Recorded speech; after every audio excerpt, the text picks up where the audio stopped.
I got one. It's a little bit different version.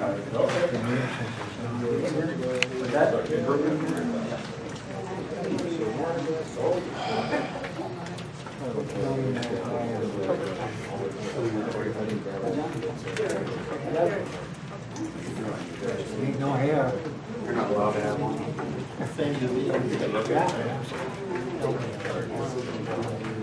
Oh, no. Bad guys, is it? It's a little different, slightly different than the one from the other.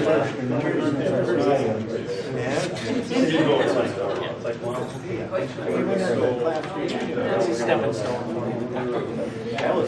Which one's the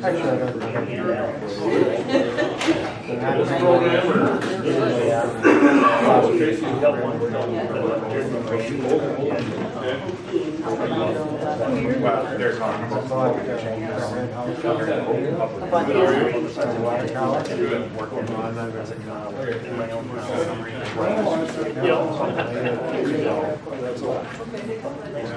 Well, I enjoy it so far. I know last winter we got to be out of that.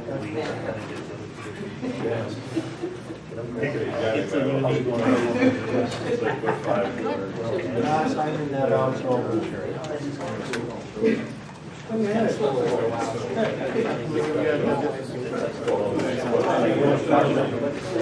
they've got that right on the podium. Supposed to sign their everything's scheduled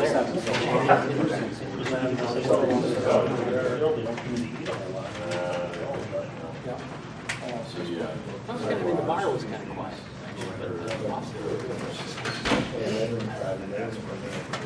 Can't figure out exactly what it was.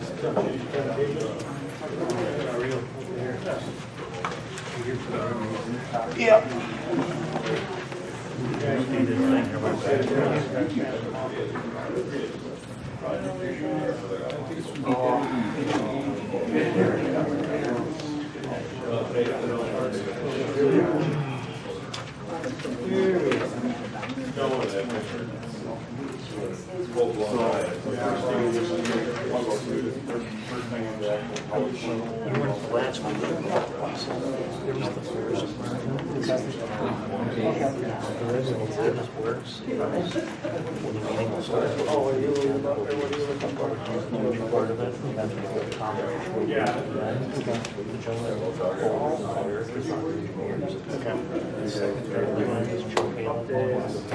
Okay. They'll kind of talk about stuff. Okay.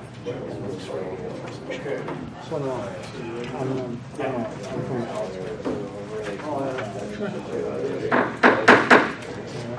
Okay, we'll bring City Council meeting order. It's 7:04.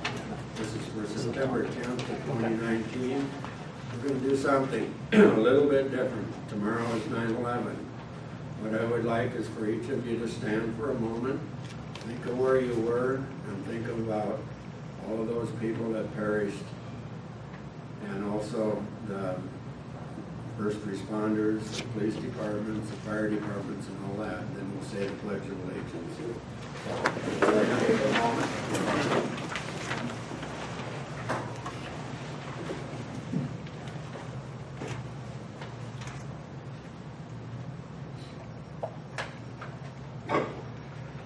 Okay, we'll do the pledge. Allegiance to the flag of the United States of America and to the republic for which it stands, one nation, under God, indivisible, with liberty and justice for all.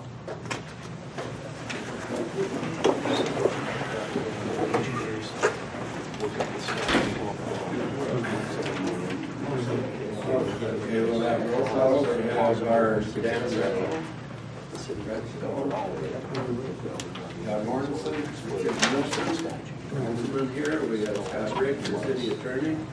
Joe, our Green, our city engineer, and Mark Bethman. Oh, yeah, I'm sorry. I got a bad throat. And the county mayor here, first time, so please bear with me. So what we'll do is we're going to have citizens' comments, and it looks like there's a whole bunch here, so I'm going to ask this here. Hold it to 2 minutes, please. Otherwise, we're gonna call you out of order, so. If you wanna get started, whoever it is, you can start out with whatever they got.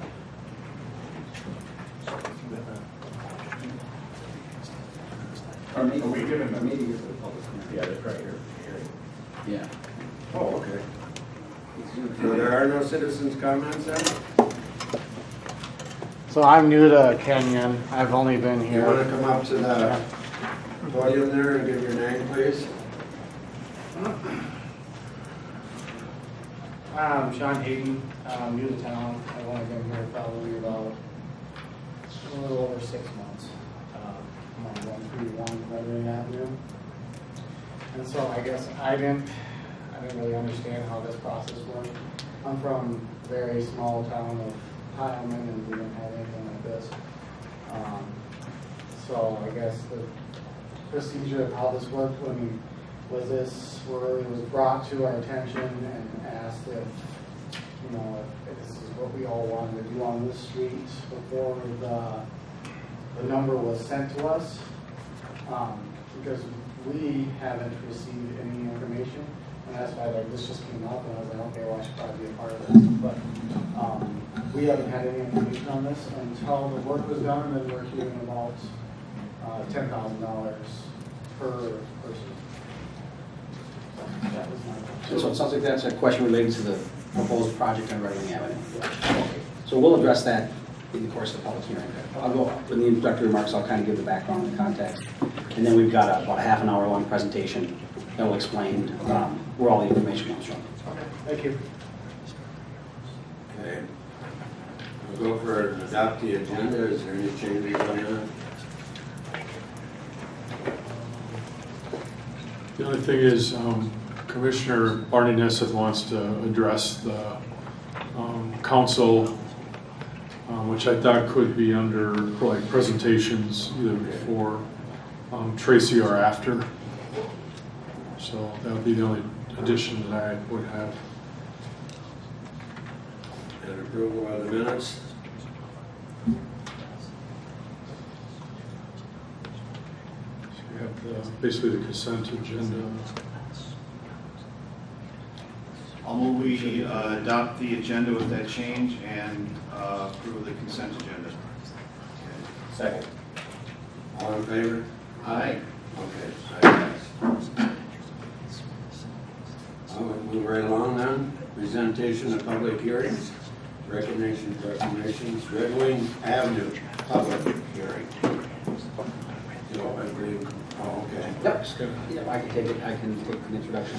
So, good evening, everyone. Welcome. You're here for tonight for the public improvement hearing for Redwing Avenue. And the little background of how this came to be: the state law, Chapter 429 of the state statutes, allows the city council to evaluate its infrastructure. You know, the city owns and operates the water distribution system, the sanitary sewer collection system, the stormwater collection system, and the public roads and sidewalks. And the state statute allows the council to evaluate their systems and gives them different ways that they can rehabilitate and improve those systems. Under Chapter 429, if the council, or if a need is identified to improve those utility systems or the street systems, a project can be initiated. And a project can be initiated either if the public feels there's a need, they can petition for a project, or if the city council feels there's a need, the city council can initiate it themselves without having a petition from the public. So the city council has been watching, has been evaluating this infrastructure for some time. They've identified Redwing Avenue as being a street that is getting in more and more deteriorated condition. The utility systems on it have been investigated, and they're in deteriorated condition as well.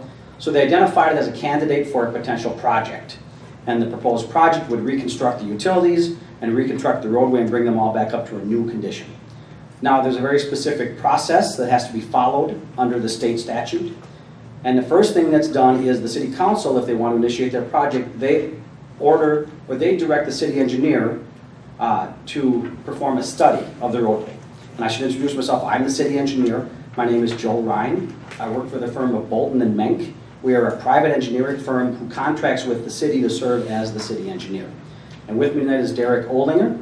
He is a project manager that works with me on my team, and he's been doing the detailed investigation on Red Wing Avenue. So, as I mentioned, the first step is for the city council to order what's called a feasibility report. And in that report, we essentially study if the project's feasible. We look at what the existing conditions are, what improvements would need to be made, what they would cost, what we estimate them to cost, how they could be financed, and then we report back to the council whether or not it's feasible. At that point, then, the next official step in the Chapter 429 process is for the council to receive that report and acknowledge it's been completed, and then call for a public hearing. And that's where we officially have to notify everyone that's affected by the project by a direct mailing, which you all should have gotten in the mail. We're also required to advertise in the official public newspaper at least 15 days ahead of the meeting. And then we hold this public improvement hearing. And at this meeting, we're required by law to present the findings of the feasibility report to you, along with information on the costs and information on the financing. And one of the tools under state statute is special assessments, where if the city can show that the property will benefit from the improvements being made, then the city can assign a cost up to the amount of that benefit that the property receives. And that's called a special assessment. And if we propose to use those, they have to be identified in the feasibility report, and we have to report on them to you tonight. And so that is what Derek is going to be going through. We've got a presentation here that will take about a half an hour. We do have the feasibility report. I think Mark's got a copy right here. It's a bound document available for review by anybody at any time in the public, in the city or outside of the city. Every property affected by the project is listed in the appendix of this report, and every cost is listed right down to the penny of what we estimate them to be, including what the assessments could be for the properties. Now, just so you know, this is not a done deal at this point. That's the public process allows for many checks and balances along the way. That's why you might not have heard about it until tonight, because really it's just been very preliminary up till this point. The feasibility report is sometimes also called a preliminary engineering report, because it's the first look, the first detailed look we've taken at the proposed improvements. That's why we report the information tonight, to engage the public, allow you to ask every question that's on your mind tonight. We're obligated to hold the public hearing open as long as you have questions and want more information from us. At the end of the public hearing, the council will officially close the hearing, and then they'll take up the debate as to whether they want to take the next step or not. They could pull the plug on the project and say, no, we're not ready to move forward, and they just set the preliminary engineering report on the shelf, and that's the end of it. Or if they want to continue, they would then pass a resolution to officially order the project. And what that means is then we put together detailed construction plans that would be prepared to go out on the market to receive bids from contractors. Once we prepare those plans, they would come back to the council again, and the council again would have the opportunity to either stop the project or continue on the next step to get the bids. Once the bids are received, they come back to the council again, and the council again has the decision to either stop the project or to award a contract. And then if they take that step to award a contract, then we would go to construction. And that would be, if the council wants to continue each step of the way, we're anticipating construction would be next summer, in the summer of 2020. So there are a lot of checks and balances along the way, a lot of opportunities for the council, if a red flag comes up that they feel the project's not worth pursuing any farther, they can terminate the project at any time, up until we award a construction contract. Then we're committed to construct the project. So with that background, I guess I'll ask first if the council has any questions before we start with the presentation. Are there any questions? I just have a comment that what you're going to be charged for special assessments is an estimate, so it's not firm until the end of the project, till we know what it actually costs us down to the penny.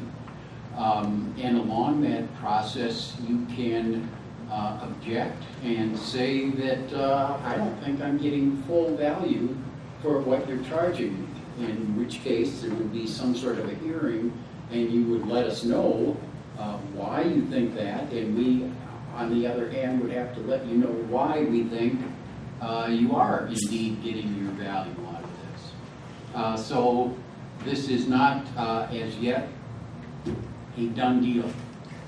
It is still, you have lots of input.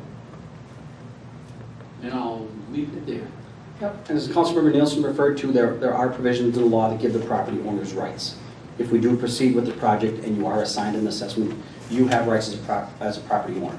And we'll be going through those as we go through the presentation. So I guess the summary is the costs tonight are estimates, and nothing yet is set in stone. That's why we're presenting the information for the council to consider if they want to continue on with the next steps in the project. So with that, I'll turn it over to Derek, and we'll go through the presentation, and then we'll open up for questions after that. Thanks, Joe. Yeah, so as Joe had kind of mentioned, what the basic content that I'm going to be going through here today is really what was included in that feasibility report, or that preliminary engineering report that was prepared, basically finalized about a month or so back. So with that, I'm going to hit that next slide, Joe. Just a real rough overview, outline of what we'll be talking about here today. We'll take a look at the overall project area, the limits of the project that we're looking at for improvements. Take a look at I'll provide a summary of the existing conditions for what we're seeing is going on out there right now from a utility and surface standpoint. Then from there, we'll jump into what types of actual improvements would be included with this project. So from there, we'll look at costs and funding. Take a look at the assessments, both in terms of how much those assessments were and how those actual assessment values were calculated. Then we'll wrap up the discussion with our tentative schedule for moving forward, and then we can open it up fully to questions and comments that you'd like the council to hear. I'll try to keep these, I'll go through this presentation a couple slides at a time, and I'll stop if you have a question about something. Feel free to raise your hand and we can justify that. Otherwise, if you do have just a general comment on the project that you'd like the council to hear after the fact, if you wouldn't mind keeping those towards the end, we can just reserve that time for that portion. Approximate project area here. So we're talking primarily about Red Wing Avenue between the areas of 10th Street, which is on the south side of the project.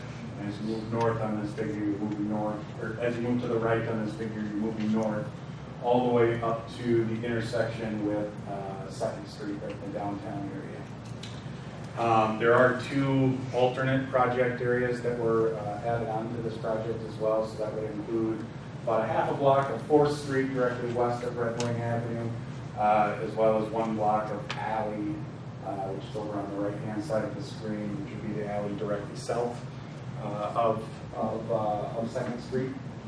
And like I said, that alley extends for 1 block west of Red Wing Avenue. So, summary of the existing conditions. I won't go, I don't know if Joel mentioned here. So the other day we held a public information meeting where we had some very in-depth, detailed discussion about a lot of things associated with this project. I'm not going to go in as much detail as we did last week, but I just kind of wanted to do a rough overview of what we were talking about. So, surface conditions, general characteristics of the pavement across the pavement area, or across the project area, I'm characterizing as fair to poor. Basically what that means is when I'm looking at that pavement, it appears to be on the back half of its life. There's some portions that are in better conditions, other portions that are in very poor conditions, but as we're looking at the project from an overall standpoint, fair to poor condition on that back half of its life. The curb that's on both sides of the road throughout most of the project area is also in poor condition. There's, just like the pavement, there's some areas that are better, some areas that are worse, but generally in poor condition across the project area. So sidewalks, we've got some ADA compliance issues. If you're not familiar with ADA, it's the American Disabilities Act. Passed years ago, which basically governs the various slopes that can go into sidewalks to allow full accessibility for as many types of users as we can get on those sidewalks. So that's federal law that when cities are looking at these types of improvements that we build to those standards. This existing sidewalk that is out within Red Wing Avenue right now is not ADA compliant. several areas.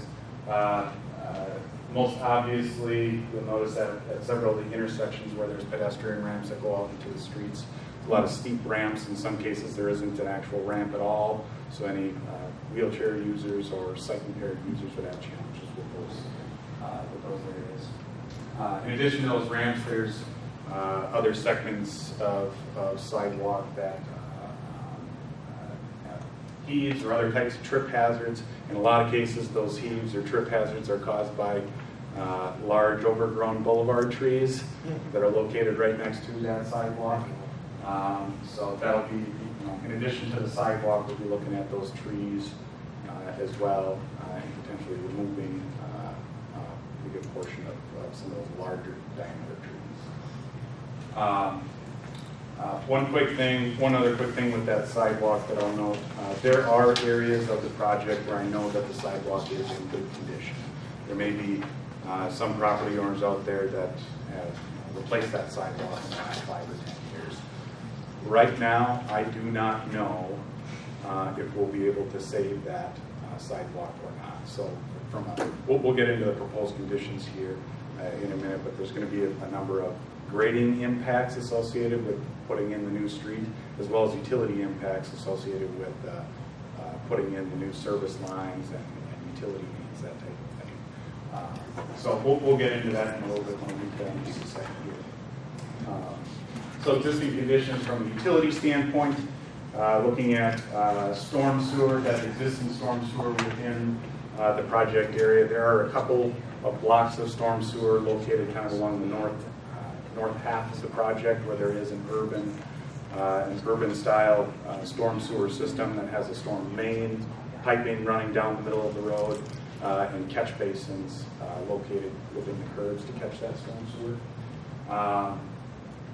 Other than that couple block area, a large portion of the project does not have storm sewer. So basically what can go on with it is during the larger storm events, those inlets that are in place down in the lower parts of the project, those inlets can get overwhelmed with the amount of water that's coming to those inlets.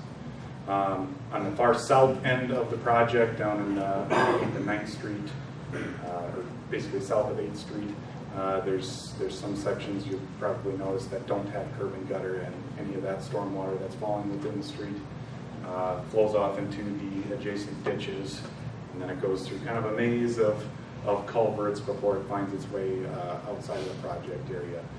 That's another area we're looking to address. There's a number of issues associated with what's basically referred to as rural drainage inside a city.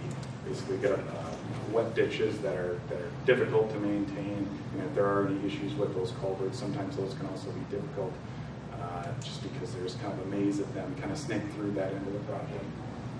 So a quick summary of storm sewer. From a sanitary sewer standpoint, there's about one block of sanitary on the far north end of the project that is newer sewer that was replaced back in 2013. Portion, that one section of main line right there, we're not looking to do any type of improvement on. But the remainder of the sanitary sewer, which is basically everything to the south of 3rd Street, we are taking a serious look at. All that main line south of 3rd Street was found to be, it's clay pipe main, and the manhole structures appear to be block structures. So what does this mean? Why is it bad? Realistically, when it comes down to it, I've got one picture of some televising, if you guys can see it, right in the center of the screen. That clay sanitary main is susceptible to cracking, and there's often openings in that pipe located at the joints. So there's joints for a new segment of pipe every 3 to 5 feet with that clay main. When those openings exist within that pipe, it allows groundwater to enter the sanitary sewer system. So this issue of having clay pipes and cracks in the pipe is an issue throughout town, and the city's looking at improving that. So the reason why those openings and the allowance of groundwater into the sanitary sewer system is a problem is citywide, and there's a lot of groundwater coming into the system. It adds up to a lot of water that gets conveyed to the wastewater treatment plant. and basically can lead to capacity issues at that plant. All that to say, we're looking at sanitary sewer improvement and pipe replacement stuff.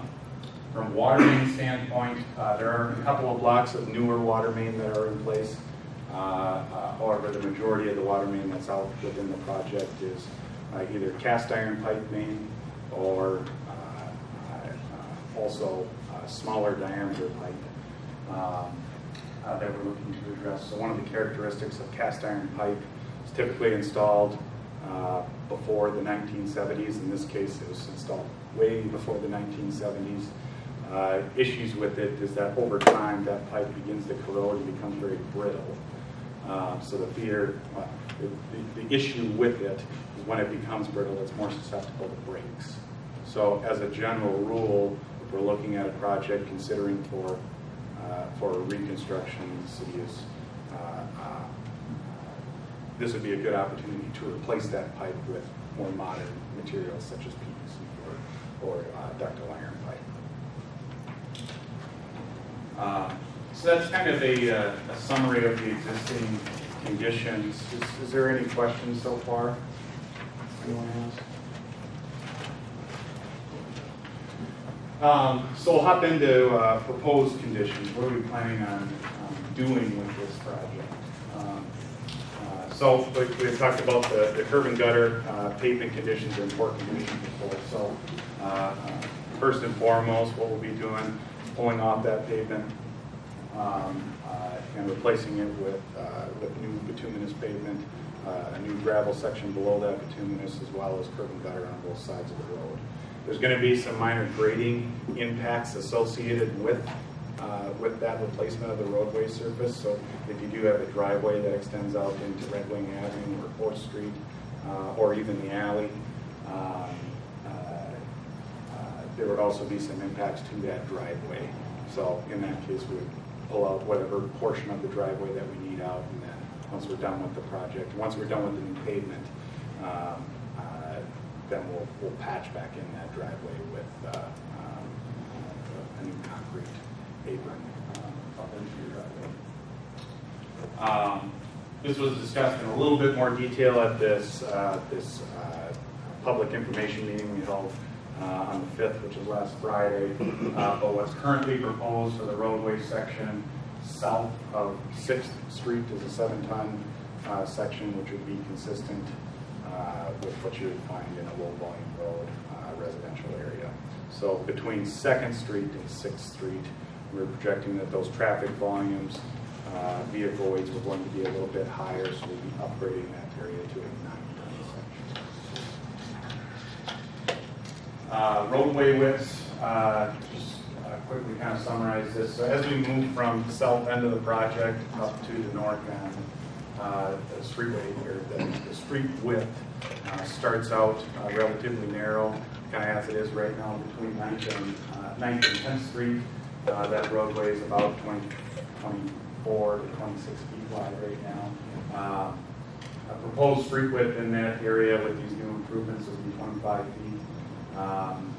This table doesn't say it right here. So in that first block between 9th and 10th Street, there will be curb and gutter added to one side of the road, which will eliminate the need for a ditch on one side of the road. And we'll get into the storm sewer in a bit here, but there will be a storm sewer extended into that area. Between 9th and 8th Street, we're kind of in a transition zone.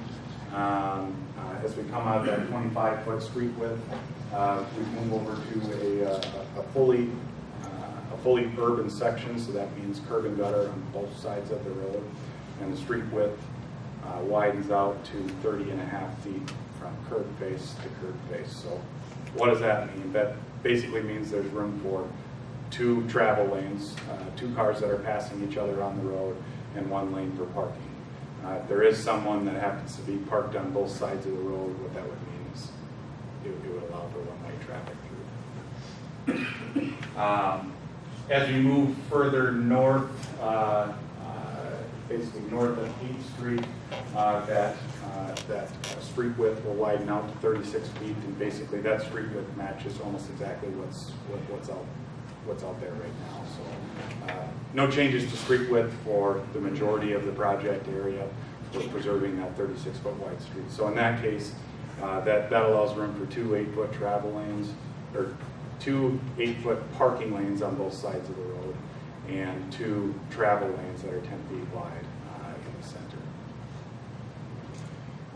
As we move further north up to that intersection with 2nd Street, the roadway does widen out a little bit as we get into that downtown area. Discussion up to this point would be to rebuild that street to at or near the existing street width, just to allow a little bit more room in that commercial area.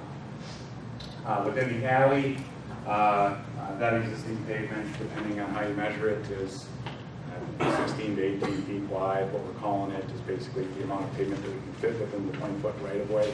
It's currently drawn in as an 18-foot wide the only other thing to point out is within 4th Street, that existing pavement it varies quite a bit, but we'll say 27 to 29 feet wide, so it's proposed. It's just kind of met in the middle there at the 28-foot wide street.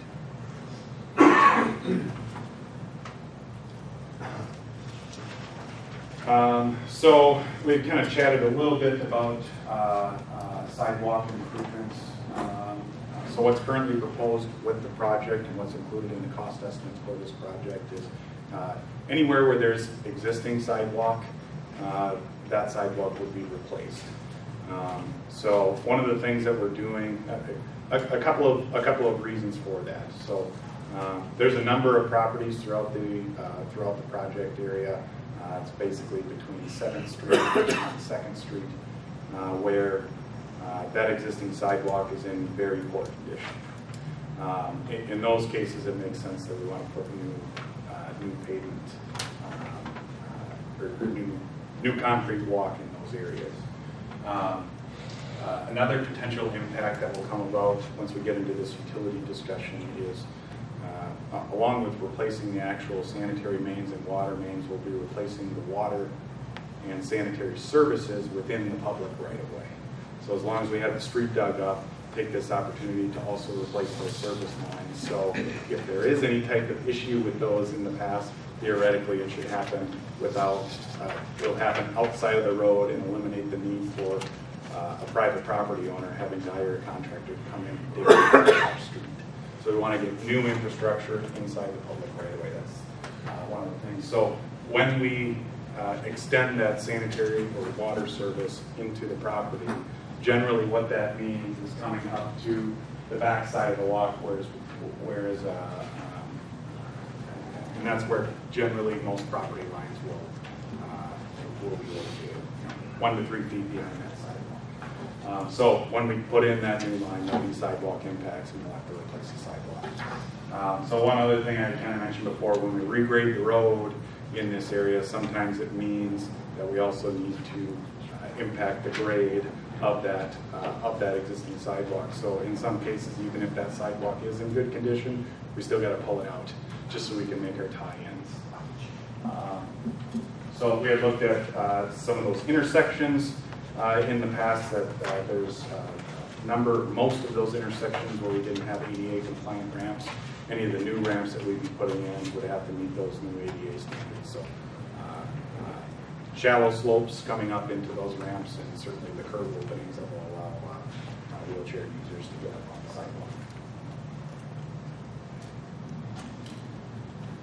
So storm sewer, what will be, I kind of mentioned earlier some of the storm sewer issues associated with the project. So urban style system just for a couple of blocks kind of on the north half. Basically, in short, what we'll be doing as far as storm sewer goes is extending this urban style storm sewer system throughout the project area. So right now, I believe that storm sewer ends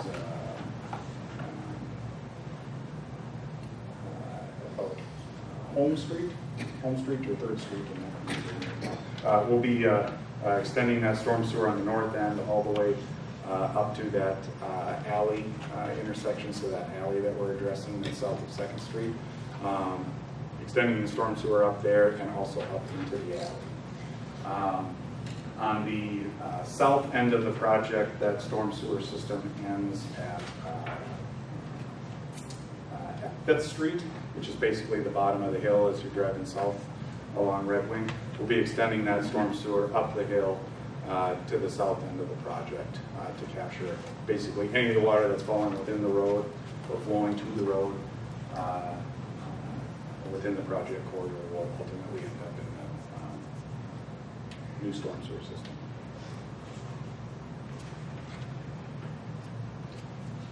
Can I ask a question? Sure. Who's responsible for making sure there's grass or seed or something in all the areas that could get torn up? Sure, yeah, so that's a good point. So along with all of this work, we're going to be impacting, if you live along Red Wing or 4th Street, or even a back lot in the alley, all of our grading work is going to impact front yards or backyards, whatever side of your yard we're working on. So with the project, what we've included in the cost estimates is cost to restore your yard once we're done with all of this excavation work. So there's a number of different ways.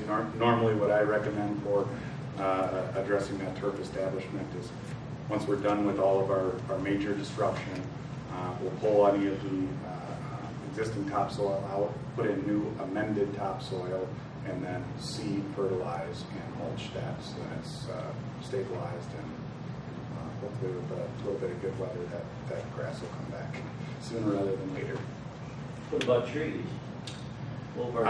Yeah, so any of the boulevard trees that would be removed with the project, I should probably actually back up with this. So the primary goal with this project would be to avoid tree impacts. If there's a large tree that looks like it's not going to impact any of the infrastructure that we're putting in, I think it's in the best interest to try and leave that tree. Those trees are nice, that everyone likes them.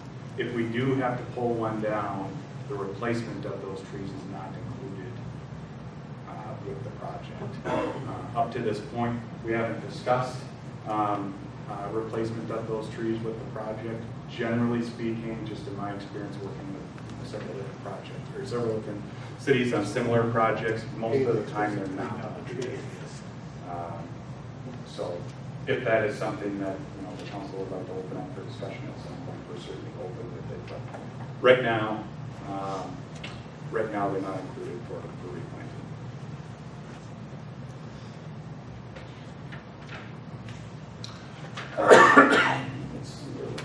Sanitary sewer.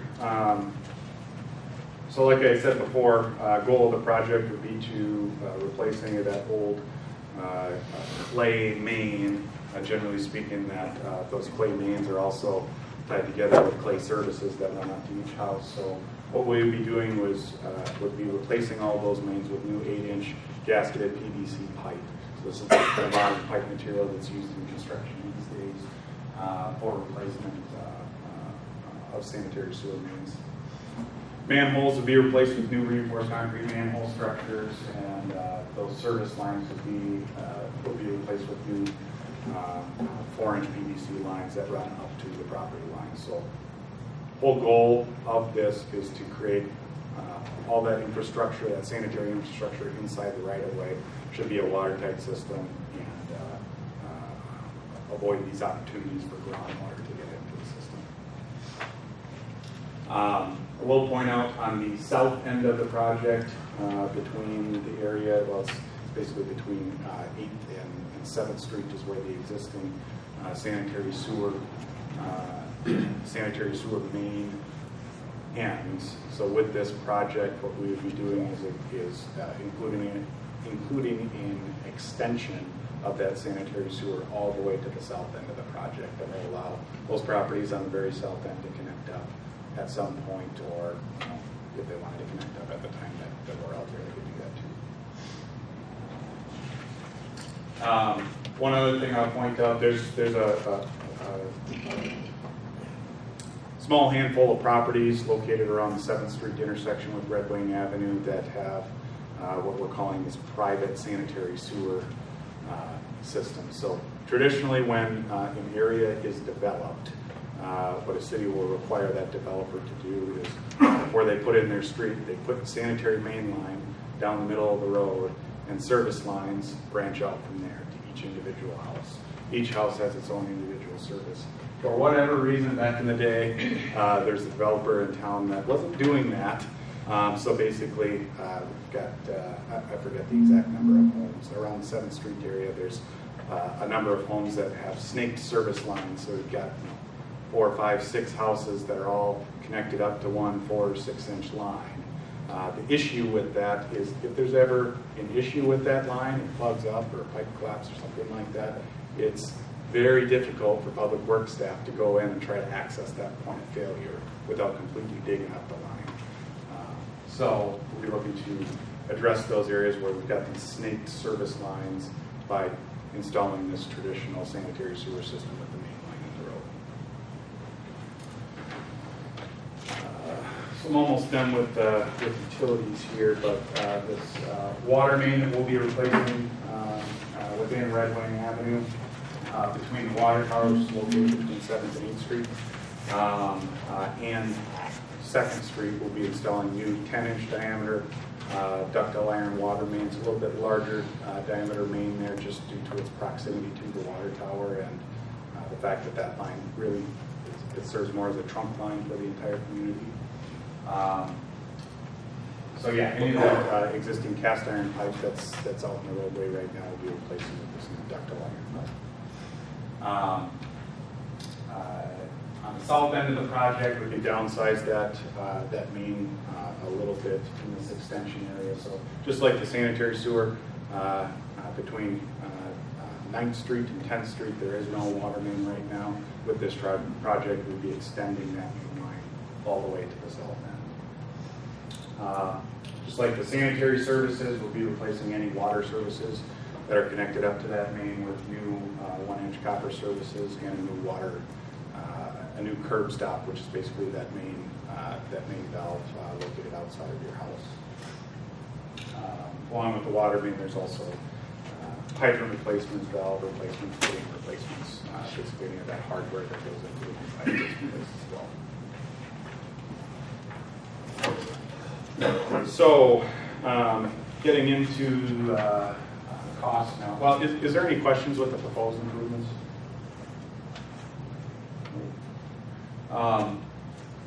So I won't read through every single one of these numbers, but for all of these improvements that we just reviewed here, we've got our total project cost, which is over on the right-hand side, right-hand side of the screen here, which is about $3.7 million. That includes construction.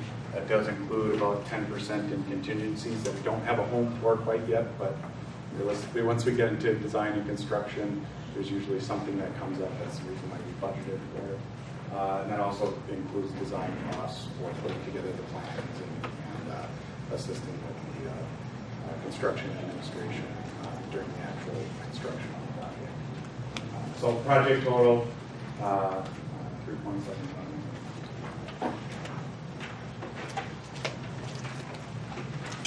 So as far as funding this project, what the city will do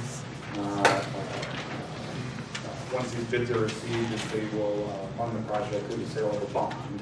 So that bond is repaid through a number of different methods. So your utility and storm sewer revenues.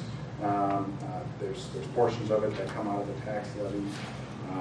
And this last bit that we'll be getting into more detail here are special assessments.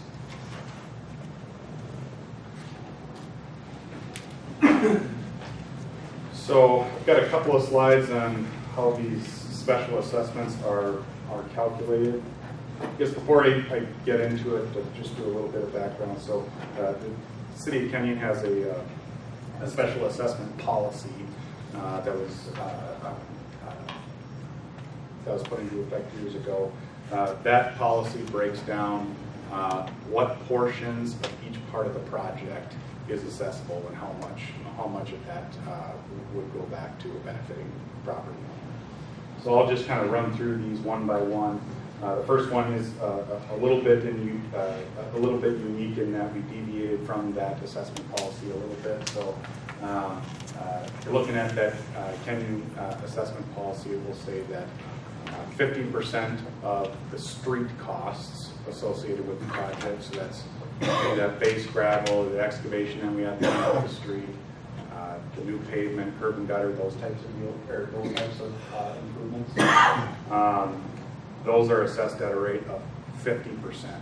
When we were putting this feasibility report together and discussing that with council, what we were finding was the total assessments for the average lot on this project were coming in too high in comparison to what other previous similar improvement projects have come in at.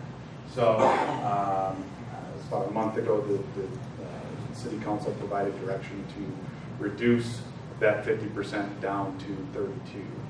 So 32% of the street cost is what's wrapped into the assessment estimated cost right now, with the remaining 68 paid for by the city. Sidewalk, basically the remainder of these are all calculated per the policy. So I'll just kind of run down these. Any of the sidewalk costs are assessed at a rate of 50%. Storm sewer is not an assessable item, so any of those storm sewer mains, catch basins out in the street, you're not seeing a special assessment directly for that. The water main replacement for putting in that new 8 or 10 inch cast iron or ductile iron main is also not accessible. So one thing to point out is there's that small portion of water main on the south end of the project where we're extending that. So extension of new water main is assessed at a rate of 100%. So basically those benefiting property owners bear the cost of that extension. One thing to note, this is a little bit unique scenario with this project. There's about, once we get into that 9th and 10th Street area, half of the road is already developed and connected up to the city water system. So properties in this area between 9th and 10th Street are actually only getting an assessment rate of 50% of the water main because they're, one side of the street isn't being benefited, the other side is. So that's how that cost is broken down. Just like the water main reconstruction, the sanitary sewer main line reconstruction is not an assessable cost. So all of those costs for the manholes, for the pipe that's running down the middle of the street is not assessed back, especially assessed back to adjacent homeowners. Areas where they have these private sanitary mains or where we've got these snaked service lines, follow the policy, any of the main line that we have to put in to bring those areas basically up to traditional construction standards, that main line would be assessed at a rate of 33% or 1/3, with the remaining 2/3 paid for by the city. Sanitary sewer and water services would be that connection to the main up to your property line. So 100% of the sanitary service and the water service is assessed back to the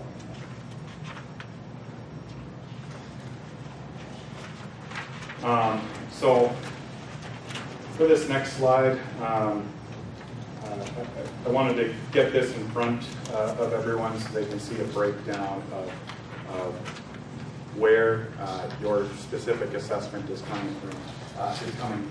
I won't run through every single one of these numbers, but I will tell you how these are used. So street costs, what we do, we add up all the costs that are going into the actual street improvements associated with the project, and we'll divide that by the total footage, or the total frontage of properties adjacent to that street. So that frontage would be that length of your property that abuts the street. From there, we get a per foot cost for the improvements. So any of these street assessments are based on the frontage for your specific property. So if you have a property that's 75 foot wide, you're assessed at, like in this case, if it's Red Wing Avenue, and here in this area between 2nd and 8th Street, your assessment will be calculated by multiplying that 5739 price by the 75-foot width. So that's how street costs are assessed. Sidewalk is done the exact same way. We find that per foot cost and then multiply it by whatever the width of your project is. Any of the assessments associated with the water main, like the water main extension or that private sanitary sewer main, those are also done on a frontage basis. When it comes to water services and sanitary sewer services, those are just by the each. So if you get a water extent or a new water service up to your property line, or a new sanitary service, it's just one fee or one dollar amount for each of those assessments.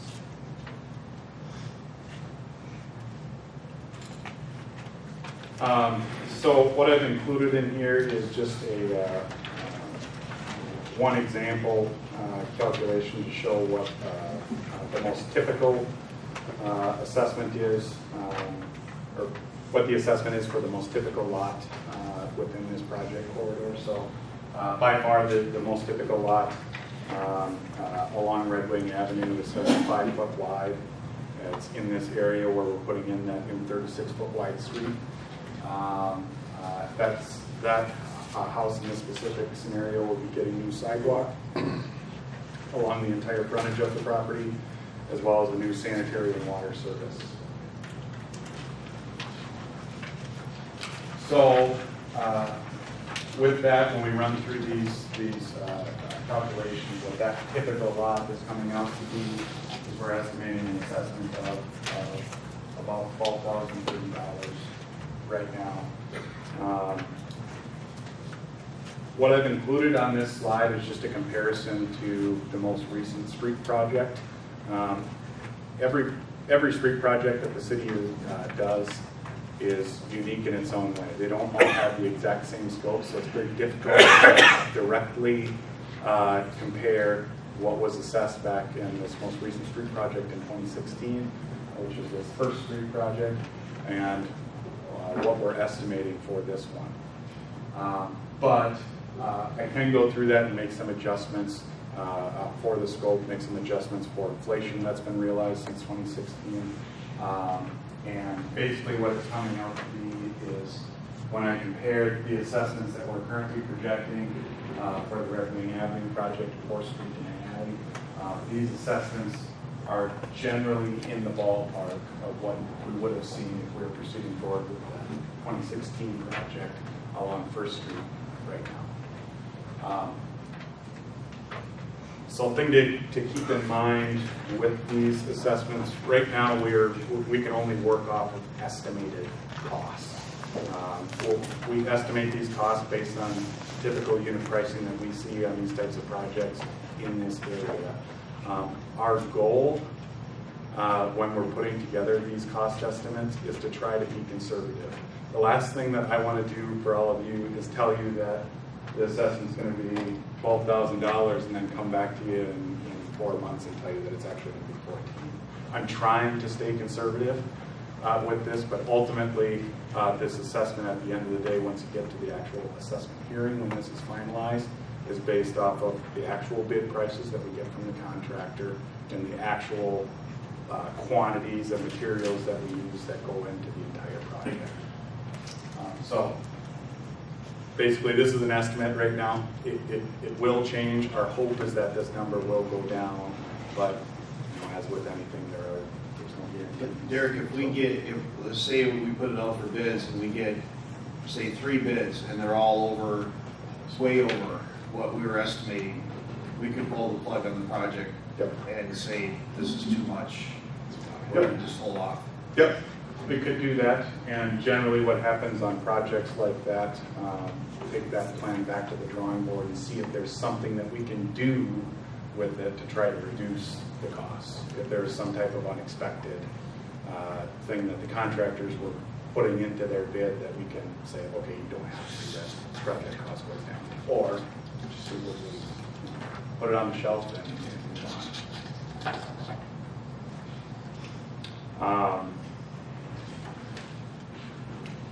So I had stated before those, that $12,000 for that example lot is just based on an estimated project cost at this point. Once we, assuming that we go through this project step by step and there's no stops along the way here, so we'll let bids, we'll award the contract to a contractor. They will start working on the project in spring of next year. Towards the end of construction, so in the fall of 2020, once we better understand what those total quantities are that are going into the actual construction, we will come back to you, send you a notice that says, okay, here's what your final assessment is. So at that point, that's when we have the actual assessment hearing. So during that hearing, you'll have another opportunity to provide any comments to the council that you have if you want to appeal your assessment. That's the opportunity that you have to do that.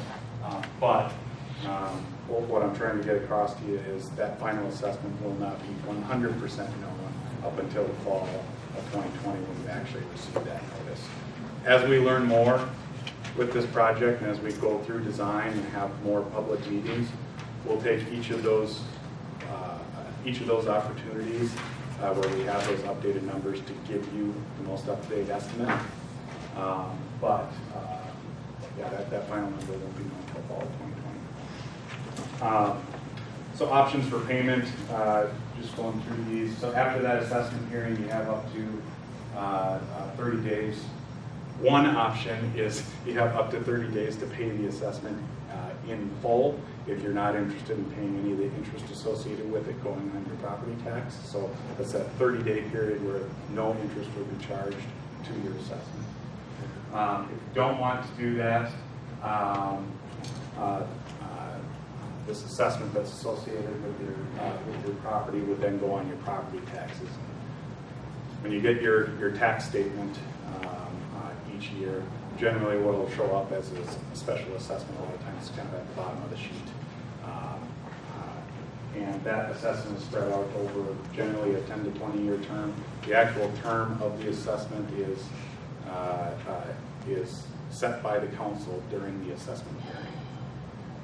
So along with that, I mentioned before, this project is going to be paid for by selling a bond. So there's interest associated with that bond. Generally speaking, what most cities do is whatever interest rate they're paying for that bond, the interest rate that they'll set for the assessment will be in the neighborhood of 1% higher than that. So as an example, right now I think interest rates are in the 2.5% range. If that assessment hearing were being held right now, it would be in the mid-3s. There's options for deferring the assessment for payment of that assessment at a later date. There's a number of criteria that you would have to meet if that is something that you're interested in. So if you're age 65 or older, permanent or have a permanent or total disability, if the property that you are being assessed for is ag land or it's undeveloped, there's options for deferment of that assessment, or if you're on some type of leave for military service. If you're interested in that assessment, we can dive into the details after the meeting, but just to give you an idea of what that means. Deferred assessment does not mean that the assessment goes away. What it means is we'll set it off to the side and you can pay it off at a later date. During that time that it's set off to the side, interest is still accruing. Generally speaking, it's pretty rare that people actually go through with the deferment, but it does come up from time to time. If you let that go too long, sometimes what can happen is that interest builds up to a pretty substantial volume, and it's quite a bit more than what the initial principal was. So, just a little tidbit on deferments. So I'm just about done here. Run through this project schedule one more time. So we're having the improvement hearing tonight. You'll have the opportunity to provide comments to the council. If the council decides to move forward over these next several months, we at Bolton and Manning will be putting together the final plans and specifications for